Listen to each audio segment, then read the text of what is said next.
through our lives, we often feel this confidence that we can make our own decisions and make what we want to happen happen.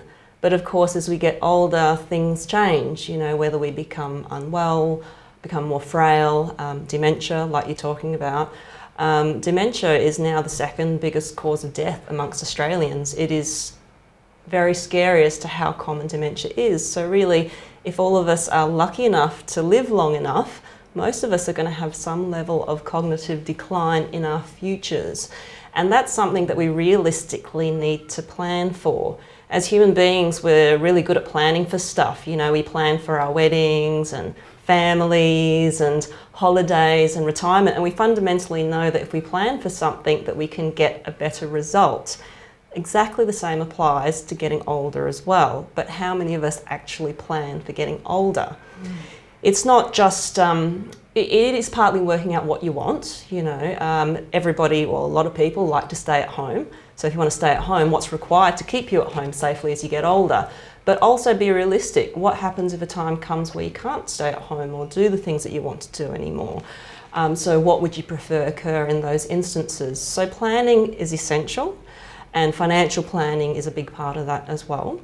And it's then communicating those wishes and plans to the important people in your life, your family, etc.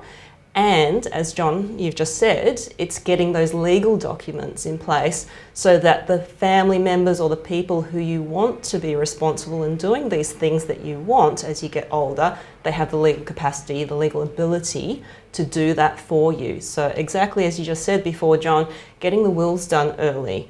I have so many people who come to me with do-it-yourself wills, which is, it's a great first effort, but the trouble with wills, like with anything in life, you just don't know what you don't know. And with the will, unfortunately, you're not going to know what the problem is or that it doesn't work until it's too late to do anything about it. So I would always suggest that people go and see someone just like yourself, John, who is an expert in that area, to make sure that wills are done properly.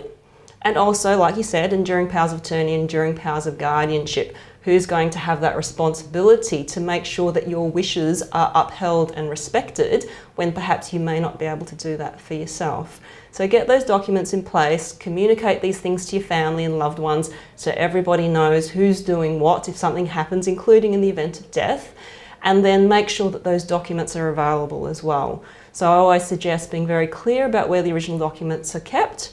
I have had clients who I've spoken to year after year who have assured me, Brenda, yes, I've got my will in place, because I nag clients quite a bit about this sort of thing. And then I actually had a client who passed away, and the family searched the entire house, could not find the will anywhere. So he actually died intestate after having had prepared a will, but nobody could locate the original. So it's really important to just get organised with these things and have everything in a place where the important people know where to find them. And then hopefully you have the best chance of having your wishes respected as you get older.